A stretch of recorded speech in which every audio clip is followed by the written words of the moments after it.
Standard 7th Subject General Science Unit 1st The Living World Adaptations and Classification. Students, in previous video we started the adaptations in animals. We saw about adaptations for food in animals and adaptation for blending with the surroundings in previous video. So what is for the adaptation for the food in animals? तर ॲनिमल्समध्ये फूडसाठी कशा प्रकारे adaptation झालेलं आहे हे आपण मागील व्हिडिओमध्ये पाहिलेलो आहोत. So we can categorize animals into different groups, and that are herbivores and carnivores. For taking for the food, these two types of animals have, so different types of animals have different mouth parts for taking food, and thus they are adapted for food in animals. So here see, next one see the adaptation for blending with the surroundings. Some type of animals are having a colorful or different having some specific type of camouflage that is seen in that type of animals. Means what? They have a accurate or similar body color, or like the parts of the plants or some type of grasses, or they have the body structure as like leaves or stem or flowers, etc. So this is the adaptation for blending with the surrounding, so that takes place in the animals. We already studied about these two types of adaptations in animals. Now today we are going to learn about the classification of living organisms.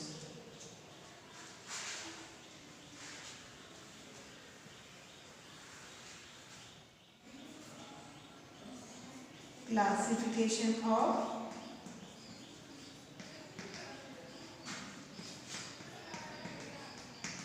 living organisms. Classification. So we completed the half part, that is adaptations, different types of adaptations in plants and animals. Now second half part of this chapter, that is the classification of living organism. Let us start about that. So before we start, we have some information about the scientist. So who is that scientist? So scientist, that the name of that scientist is Charles Darwin. So first we get some information about this Charles Darwin. So this is a great scientist, and he is a biologist and studied numerous types of plants and animals, and suggested that only those organisms are likely to survive which can best apart adapt themselves to changing environment.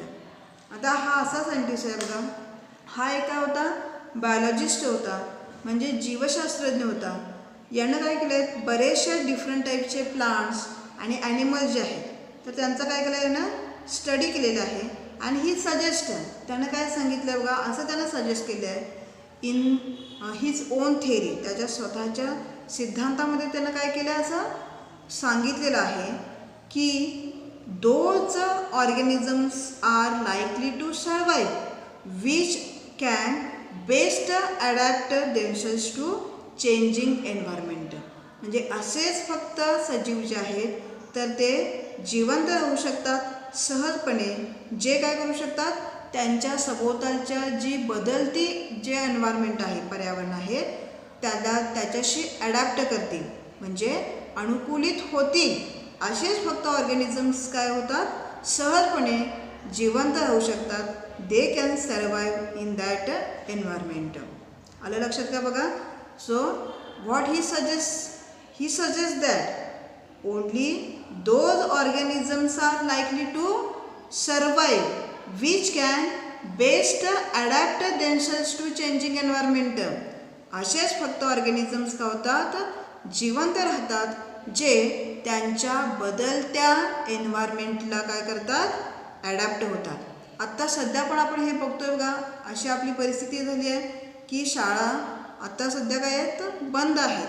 म्हणजे offline नाही आहे, ऑनलाईनच काय सुरू आहे या एन्व्हायरमेंटला. So this is one is a changing environment. या एन्व्हायरमेंटला जे काय होतील, ॲडॅप्ट होतील, सहजपणे काय होतील, हे अनुकूलित होतील. तर तेच काय होणार आहेत, बेस्ट सर्वाईव्ह होणार आहेत. म्हणजे त्यांचाच अभ्यास होईल आणि सहजपणे ते काय होतील, जशा प्रकारची परीक्षा असेल, एक्झाम असेल, त्याला ते काय करू शकतात, सामोरे जाऊ शकतात. सो धिस थेरी, ही जी सिद्धांत त्यानं हे जे सांगितलेलं आहे, so this one is called as a survival of the fittest. याची जी थेरी आहे त्याला, त्या थेरीला काय म्हटलं बघा, survival of the fittest. Survival of the fittest. Survival of the fittest म्हणजे असाच कोण काय जो सहजपणे चेंजिंग एन्व्हायरमेंटला अडॅप्ट होतो, तोच काय होतो, सर्वाईव्ह होतो, सहजपणे जिवंत राहू शकतो. So this is the Darwin's first principle. हे डार्विनचं काय आहे, सगळ्यात पहिलं जे आहे तत्व आपल्याला सांगता येईल. If an organism is born with new beneficial characteristics and that is able to survive, this change is preserved in the next generation. आता एखादा ऑर्गॅनिझम जो आहे तर तो नवीन प्रकारच्या बेनिफिशियल कॅरेक्टरिस्टिक्स सोबत काय होईल, जन्मेल. म्हणजे त्याच्यामध्ये त्याच्या त्या एन्व्हायरमेंटशी ॲडॅप्ट होण्यासाठी त्याच्या बॉडीमध्ये काय चेंज होतील.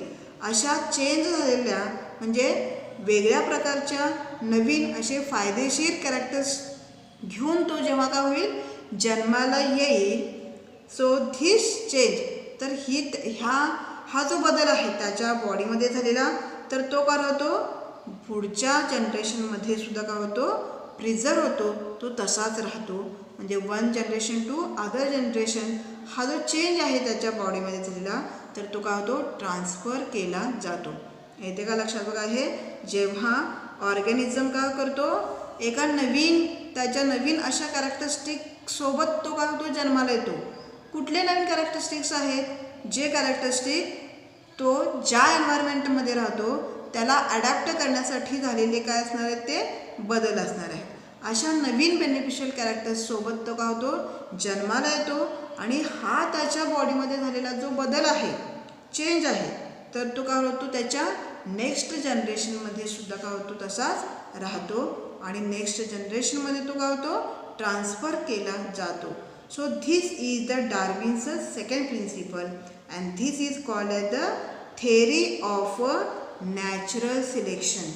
हे काय आहे, त्या डार्विनचं सेकंड प्रिन्सिपल म्हणजे दुसरा आहे प्रिन्सिपल, काय आहे, या नॅचरल सिलेक्शन असं म्हणतात. या प्रिन्सिपलला काय म्हटलं जातं, नॅचरल सिलेक्शन. पहिलं प्रिन्सिपल काय सांगतोय बघा, जो काय आहे, जो ऑर्गॅनिझम त्याच्या चेंजिंग एन्व्हायरमेंटमध्ये काय होतो, सहजपणे अडॅप्ट होतो. So that only can survive in that environment. So that is the survival of fittest. ही थेरी जी आहे तर तिला काय म्हटलं जातं, सर्वायवल ऑफ फिटेस्ट. आणि आता असा तो ऑर्गॅनिझम जो नवीन प्रकारच्या काही बेनिफिशियल कॅरेक्टर्स सोबत त्याला बॉर्न झालेला आहे, त्याचे ते कॅरेक्टरिस्टिक्स त्याच्या नेक्स्ट जनरेशनमध्ये पण काय होतात, पास होतात, ट्रान्सफर होतात. So that is a second principle of Darwin. हे डार्विनचं काय आहे, सेकंड प्रिन्सिपल आहे. So that is called as a natural selection. याला काय म्हटलं जातं, नॅचरल सिलेक्शन म्हटलं जातं. So these both are Darwin's theories. हे दोन्ही काय आहेत, डार्विनच्या काय आहेत, थेरीज आहेत. प्रिन्सिपल्स. आपण याला काय म्हणू शकतो, डार्विनचे प्रिन्सिपल असंही त्याला म्हणू शकतो. Now see today's point is classification of living organism. आता आपल्याला बघायचं आहे, आता आपला पॉइंट जो आहे कन्सेप्ट, तर क्लासिफिकेशन शिकायचं आपल्याला. हे क्लासिफिकेशन कशाचं आहे, लिव्हिंग ऑर्गॅनिझमचं. What is a classification? Classification means वर्गीकरण करणे. वर्गीकरण म्हणजे काय, वेगवेगळ्या गटांमध्ये काय करणे, त्याची विभागणी करते. आता ही विभागणी कशी, कुठेही आपण ही विभागणी करतो बघा. घरी आपल्या विभागणी असते, ग्रंथालयात पुस्तकांची विभागणी असते, एखाद्या दुकानात गेलो तर तिथे काय असते, तिथं असणाऱ्या ज्या काय सगळे वस्तू आहेत त्यांची विभागणी असते. अशा वेगळ्या ठिकाणी आपलं दप्तर घेतलं तर त्याच्यामध्ये पण आपण काय करतो, वह्या किंवा पुस्तक वगैरे यांची काय करतो, विभागणी करत असतो. Now let us recall some things which are related to the classification of living things. आता आपल्याला काय करायचं आहे बघा, हे काय करायचं आहे, क्लासिफिकेशनच्या रिलेटेड काही क्वेश्चन्स इथं आल्यात झालेले दिसतात, तर त्याच्याविषयी आपल्याला पाहायचं आहे. See here, why are living things classified. Living थिंग्सचं क्लासिफिकेशन का केलं जातं, बघा, व्हाय इट इज. आता बघा, अर्थवर लिव्हिंग थिंगची संख्या किती आहे, 1 2 आहे का, 100 200 आहे का, 1000 आहे का, लाखो लक्षावधी कोट्यावधी काय आहेत लिव्हिंग थिंग्स आहेत. So there are different types of or near about 8.7 lakh type of different species are available on the earth. आता इतका मोठा नंबर आहे. So that is a wide varieties of living organisms that are seen on the अर्थ.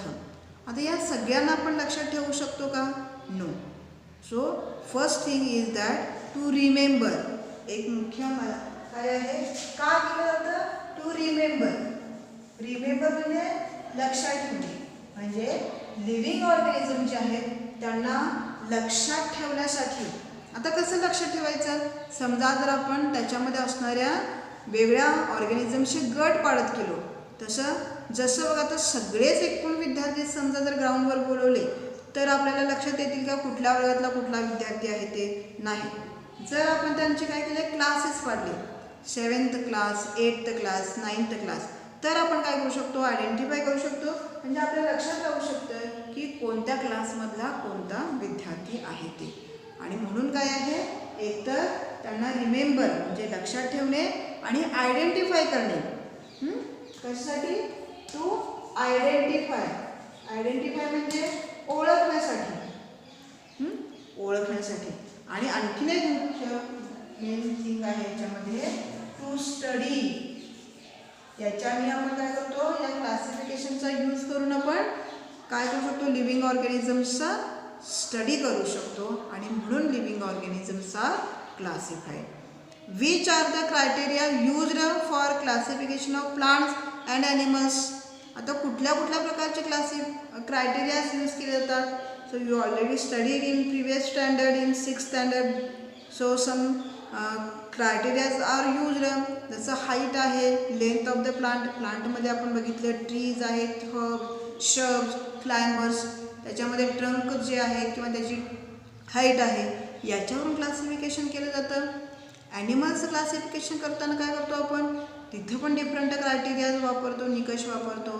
तर याच्यामध्ये हार्बिओर्स आहेत, कार्निओर्स आहेत, व्हर्टिब्रल column असणारे, प्रेझेंट असणारे, व्हर्टिब्रल कॉलम ॲब्सेंट असणारे, रिप्रोडक्शन करू शकणारे किंवा सेक्शुअल रिप्रोडक्शन करणारे, असेक्शुअल रिप्रोडक्शन करणारे वगैरे, किंवा सिंगल सेल असणारे, युनिसेल्युलर, मल्टीसेल्युलर वगैरे, अशा डिफरंट टाईपमध्ये आपण काय करतो, इथे डिफरंट क्रायटेरियाज काय केले जातात, यूज केले जातात for the classification of plant and animal. So it is difficult to study and remember all organism in this diverse living world of the same time. आता बघा, मी आत्ता मगाशी सांगितल्याप्रमाणे इतकी डायव्हर्स काय आहे कंडिशन ऑर्गॅनिझम्स आहे, म्हणजे खूप वेगळ्या प्रकारची विविधता आपल्याला या प्रत्येक ऑर्गॅनिझममध्ये दिसते. आणि हे आपल्याला या इतक्या मोठ्या प्रचंड प्रमाणामध्ये असणाऱ्या ऑर्गॅनिझमचा स्टडी करणं. So it is difficult to study all these organisms in these diverse living world, so that is not possible at a same time. एकाच वेळी सगळ्यांचा अभ्यास करणं आपल्याला शक्य होणार नाही. And therefore classification helps in this respect. आणि म्हणून आपल्याला काय उपयोगी पडतं? Classification. So classification helps us to study different types of living organisms. So different scientist have used different criteria for the classification of the plant and animals. आता पहा, वेगळ्या सायंटिस्टनी काय केलं आहे, त्यांनी काय केलं आहे, वेगळ्या प्रकारच्या क्रायटेरियाज वापरून त्यांचे स्वतःचे काय केले आहेत, क्लासिफिकेशन प्लांट आणि ॲनिमल्सचे त्यांनी काय केले आहेत, प्रपोज केलेले आहेत, सांगितलेले आहेत. So different scientist use different types of criteria for classification and they independently classified plants and animals. आणि त्यांनी स्वतंत्रपणे काय केलं आहे, आपलं स्वतःच काय केलं, त्यांनी प्लांट आणि ॲनिमल्सचे क्लासिफिकेशन केलेले आहे. So there is a hierarchy is formed. आता जेव्हा हे काय केलं जातं, क्लासिफिकेशन केलं जातं, so there is a hierarchy. Here C,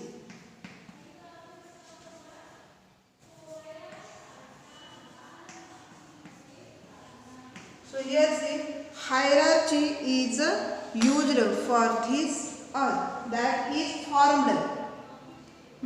हा हायरार्ची म्हणजे पदानुक्रम तयार होतो. पद म्हणजे सगळ्यात मोठा पद, मग त्याच्यापेक्षा कमी, त्याच्यापेक्षा कमी, त्याच्यापेक्षा कमी. म्हणजे एखादं समजा कंपनीमध्ये बॉस असतो, त्याचे मग असिस्टंट्स, त्यांचे मग असिस्टंट, आणि सगळ्यात शेवटी काय असणार आहेत, क्लार्क वगैरे, किंवा नंतर काय शिपाई वगैरे, असे काय असू शकतात, हायरार्ची असू शकते. सो जेव्हा क्लासिफिकेशन आपण करतो, देअर फॉर्म्स अ हायरार्ची. तिथे काय तयार होते, हायरार्ची तयार होते, म्हणजे पदानुक्रम तयार होत असतो. आता फॉर एक्झाम्पल हा पदानुक्रम म्हणजे काय बघा, समजा खूप मोठा एक काय केला, आपण माठ घेतला, मातीचं भांडं घेतलं, त्याच्यावर त्याच्यापेक्षा कमी थोडंसं लहान ठेवलं, त्याच्यानंतर त्याच्यापेक्षा थोडंसं, त्याच्यावर थोडंसं, थोडं थोडं, शेवटी काय होणार आहे, खूप लहान काय होणार आहे, हे बनत जाणार आहे. म्हणजे एक अशी उतरण तयार होईल, तिथे काय होणार आहे, एक उतरण तयार होईल. So that is nothing but a hierarchy. अशी उतरण म्हणजेच काय असते, हायरार्ची असते असं आपण म्हणू शकतो. So what is this hierarchy? See, hierarchy is formed in the classification that starts with the kingdom Animalia or kingdom Plantae. आता ही जी हायरार्ची तयार होत असते, ती कुठून स्टार्ट होते बघा, स्टार्ट होते कशापासून, किंगडम पासून. That starts from kingdom. आता एक दोन किंगडम्स, मेन किंगडम्स आपल्याला सांगता येतील. एक आहे त्यातला Animalia and next one is a Plantae, means plants. हे काय आहे, किंगडम. म्हणजे ही जी हायरार्ची आहे, तर ती स्टार्ट कुठे होते, किंगडम, सृष्टी असं आपण याला म्हणू शकतो. ही स्टार्ट होते किंगडम ॲनिमॅलिया किंवा किंगडम प्लांटीपासून. And then that is further groups or subgroups are formed depending upon the basic similarities and differences. आता याच्यानंतर काय होतात बघा, किंगडम नंतर याचे काय होतात, ग्रुप्स, सब ग्रुप्स, पुन्हा त्याचे काय होतील, सब ग्रुप्सचे पुन्हा ग्रुप्स पडतील. And that groups or sub groups are depending upon the similarities or the differences. आता सिमिलॅरिटीज म्हणजेच काय, साम्य, आणि डिफरन्सेस म्हणजे भेद, वेगळेपणा. हा कशामधला, तर amongst the organism. So that similarities and differences that are among the different organism. हे ऑर्गॅनिझममध्ये असणारे काय, सिमिलॅरिटीज आणि डिफरन्सेस वरून ह्या किंगडमचे काय होतात, ग्रुप्स आणि सब ग्रुप्स पडतात. So that is nothing but a hierarchy. याला आपण काय म्हणणार आहोत, so this is called as a hierarchy of classification. याला हायरार्ची असं म्हटलं जातं. आता ही हायरार्ची, याच्यामध्ये कुठले कुठले ग्रुप्स किंवा सब ग्रुप्स पडतात त्याचे आपण एक्झाम्पल बघूया. की किंगडम नंतर काय आहे, फायलम आहे, फायलम तयार होईल. याच्यापेक्षा लहान काय होणार आहे, हा ग्रुप होणार आहे. फायलम नंतर क्लास, क्लास नंतर ऑर्डर, ऑर्डर नंतर फॅमिली, फॅमिली नंतर जीनस आणि त्याच्यानंतर सगळ्यात लहान असणारा जो ग्रुप आहे तर तो आहे स्पेसिसचा. सगळ्यात लहान असणारा ग्रुप कोणता आहे, स्पेसिसचा. आणि अशा प्रकारे आपण काय करू शकतो, हे जे ही हायरार्ची आहे, ही उतरण आहे, सगळ्यात लहान वरचं जे खंड आहे तर ते स्पेसिस, त्याच्यापेक्षा मोठा, त्याच्यापेक्षा मोठा, मोठा, मोठा, मोठा. आणि किंगडममध्ये काय होते, किंगडम ॲनिमिलामध्ये सगळे ॲनिमल्स इन्क्लूड होणार आहे. किंगडम प्लांटीमध्ये सगळे प्लांट्स जे आहेत तर ते इन्क्लूड होणार आहे. तर असं काय करू शकतो, हे डिफरन्शिएशन करू शकतो. एक्झाम्पल इथं दिलं आहे टेक्स्टबुकमध्ये, मँगो आणि ह्युमन्सचं. Mango that is the example of plant and human जे आहेत तर ते ॲनिमल्स काय केले इथं एक्झाम्पल टेक्स्टबुकमध्ये आपल्याला दिलेलं आहे. Mango that having the kingdom Plantae, हे काय आहे, प्लांटीमध्ये येणार आहे. फायलम त्याचा आहे अँथोफायला. क्लास जो आहे तर तो डायकॉटिलिडोनी आहे. ऑर्डर जे आहे तर ती सॅपेंडेल्स. फॅमिली आहे cardiaceae. Then genus is Mangifera and species is indica. Then human जे आहे त्याचं आपण क्लासिफिकेशन करू शकतो. किंगडम ॲनिमिलिया आहे, फायलम कॉर्डेटा आहे, क्लास जो आहे मॅमेलिया, ऑर्डर जे आहे प्रायमेट्स, फॅमिली जी आहे होमिनिडी, जीनस होमो आणि स्पीसीज जे आहे तर सेपियन्स, अशी त्याची काय होते, स्पीसीज तयार होते. So these two are the examples of classifications. 2 examples इथं आपण बघितले प्लांट आणि ॲनिमल्समध्ये. Now next point is the point that is a binomial nomenclature by Carl Linnaeus. Next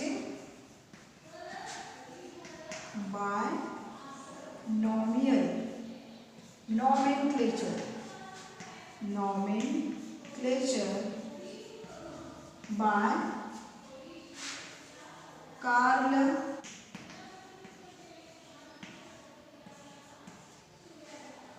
so this is the Carl Linnaeus. तर यानं काय केलं बघा, ही प्रपोजेस बायनॉमियल नॉमेनक्लेचर.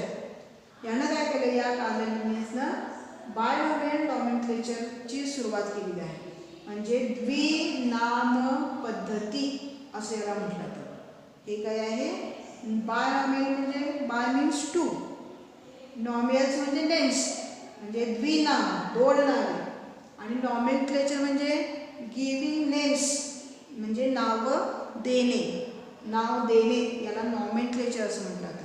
म्हणजे द्विनाम पद्धती, क्लासिफिकेशनची म्हणजे वर्गीकरणाची द्विनाम पद्धती असं याला म्हटलं जातं. आता ही काय आहे हे आपण पाहूयात. Imagine that there are 4 students with the name of Kabir और किरण इन युअर क्लासरूम. आता आपल्या क्लासरूममध्ये किरण नावाचे 4 एकूण विद्यार्थी आहेत असं आपण समजा. If you are talking about any one of them, how would you ensure that others know which one of them you are talking about without any confusion. आता तुम्ही त्याच्यातल्या कुठल्या तरी एका किरणबद्दल काहीतरी बोलता आहात, पण तुम्हाला माहिती आहे किंवा तुम्हाला फक्त माहिती आहे की तुम्ही कुठल्या किरणबद्दल बोलताय, पण दुसऱ्यांना काय कन्फ्युजन आहे, नेमक्या 4 पैकी कुठल्या किरणबद्दल तुम्ही बोलत आहात हे कुठल्याही प्रकारचं कन्फ्युजन न होता तुम्हाला समजेल का, बाकीच्यांना समजेल का, नाही समजणार. So we would tell the full name. So that is the first name and the last name. आता बघा त्यांचं कन्फ्युजन जे आहे तर ते कमी करण्यासाठी आपण काय करू शकतो, आपण त्या किरणचं जे नाव आहे हे नाव आणि त्याचं जे आडनाव आहे किरण पाटील असं जर म्हटलं आपण फॉर एक्झाम्पल, तर आपल्याला काय होणार आहे, दुसऱ्यांना तुम्ही कुठल्या किरणबद्दल बोलता आहात हे काय होणार आहे, लक्षात येणार आहे. So this is the similar to the binomial nomenclature. आणि ही जी आहे सेम, हे कशाशी सिमिलर आहे, बायनॉमियल नॉमेनक्लेचरमध्ये हे सेम आहे. जसं बघा प्रत्येक देशांमध्ये, प्रत्येक भागामध्ये, देशातल्या आपल्याच काय काय होतं, आता आपल्या भारतातच पहा, वेगळ्या राज्यांमध्ये वेगळ्या प्लांट्सना किंवा ॲनिमल्सना काही असे काही पदार्थ असतात, त्यांना काय असतात, वेगळी नावं असतात. मग आता इथं आपण एका राज्यातून दुसऱ्या राज्यात गेलो तर आपल्याला काय होईल, कन्फ्युजन होईल. तर इथे समजा जर सेम नेम्स असतील सगळीकडे तर आपण सहजपणे काय करू शकतो, त्या जे प्लांट्स असतील किंवा ॲनिमल्स असतील त्यांना आपण सहजपणे आयडेंटिफाय करू शकतो. So binomial nomenclature is used to identify each organism. आणि म्हणून बायनॉमियल नॉमेनक्लेचर हे जे आहे तर ते कशासाठी केलं जातं, तर प्रत्येक ऑर्गॅनिझम्सना ओळखण्यासाठी, सहजपणे त्यांना ओळखण्यासाठी. According to the scientific name has assigned to each organism. आणि इथं काय केलं जातं, प्रत्येक जो ऑर्गॅनिझम आहे तर त्याला काय केलं जातं, सायंटिफिक जे नेम्स आहेत तर ते दिले जातात. So that are assigned by scientific names to each organism and that consist of 2 parts. आता हे जे बायनॉमियल नॉमेनक्लेचर आहे सो दॅट हॅज 2 पार्ट्स. त्याच्यामध्ये 2 पार्ट्स आपल्याला सांगता येतील. First part is a genus name and second part is a species name. पहिलं जे काय पार्ट आहे तर ते काय आहे, जीनस नेम असतो आणि सेकंड पार्ट जो आहे तर तो काय असतो, स्पीसीजचा काय असतो, पार्ट असतो, स्पीसीज नेम असतं. Okay. So here see all identified organisms have been assigned by binomial nomenclature. Names are that is given to that names according to the guideline of the international binomial nomenclature. हे सगळ्या ज्या organisms आहेत त्यांना ही जी genus आणि spaces अशी आहे जी scientific name दिलं जातं तर ते कशानुसार, कसंही ते दिलं नसतं. So that is according to the rules or codes of international, जागतिक स्वरूपाचे जे काय बायनॉमियल नॉमेनक्लेचरचं काय आहे, कोड्स आहेत, त्याच्यानुसारच हे काय केले जातात, नेम्स प्रत्येक ऑर्गॅनिझम्सना दिली जातात. So all organisms of the species. आता आपण बघूया स्पीसीज कुठले ऑर्गॅनिझम्स असतात, म्हणजे प्रजाती ही सगळ्यात काय आहे, लोवेस्ट हायरार्ची आहे. आपण हे मगाशी बघितलं. तर स्पीसीज ऑर्गॅनिझम कुठल्या ऑर्गॅनिझम्स असतात, so which are irrespective of the differences in colour. तर यांच्यामध्ये काही वेळेस कलर, हाईट किंवा हॅबिटमध्ये काय असेल, डिफरन्स असू शकतो. But they can reproduce among themselves. पण त्यांच्यामध्ये काय होऊ शकतं, त्यांच्यामध्ये रिप्रोडक्शन, प्रजननाची मात्र क्रिया होऊ शकते. And they form the new individuals like themselves. आणि अशा प्रकारे ते स्वतःसारखा करू शकतात, दुसरा इंडिव्हिज्युअल जो आहे तर तो तयार करू शकतात. स्पीसीज हे असे काही ऑर्गॅनिझम्स आहेत त्या ग्रुपमध्ये ज्यांच्यामध्ये कदाचित त्यांच्या कलरमध्ये, हाईटमध्ये किंवा त्यांचे राहण्याचे जे ठिकाण आहेत तर त्याच्यामध्ये किंवा त्यांच्या सवयी आहेत त्याच्यामध्ये थोडाफार फरक असू शकतो. पण हे काय करू शकतं, त्यांच्यामध्ये स्वतःमध्ये काय होऊ शकतं, प्रजननाची क्रिया होऊ शकते. तर असे सगळे जे ऑर्गॅनिझम्स आहेत तर ते स्पीसीजमध्ये काय केले आहेत, इन्क्लूड केलेले आहेत. For example see all domestic cats which of the world that is included in the one species of the cat. प्रत्येक पूर्ण जगातले सगळे जे कॅट आहेत, डोमेस्टिक म्हणजे पाळीव जे मांजर आहेत, हे सगळे काय आहेत, एकाच स्पीसीज, कॅट या स्पीसीजमध्ये काय इन्क्लूड आहेत. तसंच अदर आपण ॲनिमल्सचं पण सांगू शकतो. कॅट, डॉग आहे, हॉर्स, एलिफंट, जगभरामधले सगळे एलिफंट या स्पीसीजमध्ये आहेत. तसं आपण प्लांट्समध्ये पण सांगू शकतो. All the mango plants that are included in one species of the mango, wheat, jowar, maize हे एक्झाम्पल्स जे आहेत प्लांटचे. So all the plants of maize plants of the world that are included in the one species that is a maize. असे आपण example सांगू शकतो. आता मगाशी जेव्हा आपण हे काय केलं, क्लासिफिकेशन बघितलं तर तेव्हा आपण 1-2 एक्झाम्पल बघितलं. एक मँगोचं, मँगोमध्ये मँगोचं जे सायंटिफिक नेम जे आहे तर ते काय बघितलं बघा आपण मगाशी, मँजीफेरा इंडिका हे नाव आहे. हे कशाचं नाव आहे, मँगोचं. तर हे मॅन्जिफेरा जे आहे तर ते जीनस नेम असतं आणि इंडिका जे आहे तर ते कसलं नेम आहे, स्पीसीज नेम आहे. So this is the binomial names of mango plant. हे काय आहे, बायनॉमियल नेम्स म्हणजे दोन नाव आहेत. सायंटिफिक नेम आपण म्हणतो याला कशाचं हे नाव आहे, मँगोचं. आणि हे जगभरामध्ये कुठेही गेला तर मँगोला कोणतं नाव असणार आहे, मॅन्जिफेरा इंडिका हे नाव असणार आहे. तर त्याच्यामुळे आपलं कन्फ्युजन आहे तर ते निघून जाईल. त्याच्यानंतर ह्युमन जे आहे तर त्यांना काय नाव होतं, होमो सेपियन हे नाव होतं, होमो सेपियन्स. याच्यामध्ये होमो काय आहे, जीनस नेम असतं आणि सेपियन जे आहे तर ते स्पीसीज नेम असतं. तर असे काही एक्झाम्पल्स इथं दिलेले आहेत. So here some examples are given in the text book that indicate the that are from the kingdom Plantae and kingdom Animalia, which is classified by the binomial method of the nomenclature. So here see, for example, dog, the scientific name of the dog is Canis lupus familiaris. This is the dog's scientific name. Then cow, that has a Bas taurus. This is the scientific name of cow. Hibiscus म्हणजे जास्वंद, hibiscus rosa sinensis. This is the scientific name of hibiscus. Jowar, that has a sorghum bicolor. That is the scientific name of jowar. Now find out scientific name of other animals, plants in your surrounding and discuss about that. आता तुमच्या सभोवताली असे कितीतरी वेगळ्या प्रकारचे plants आणि animals आहेत. त्यांचे सायंटिफिक नेम जे आहेत तर ते गुगलच्या तुम्ही काय करू शकता, सर्च करून ते लिहू शकता. अशी तुम्ही नावं लिहा. Now last part see, 29th April is observed as a world frog protection day.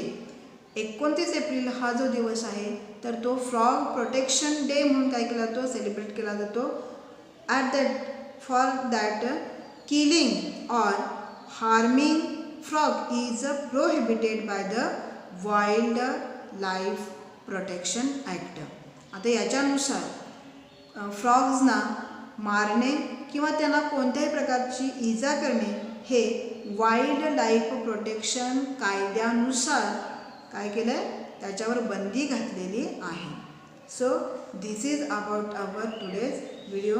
Here we complete our this first chapter, that is living world and adaptations and classification.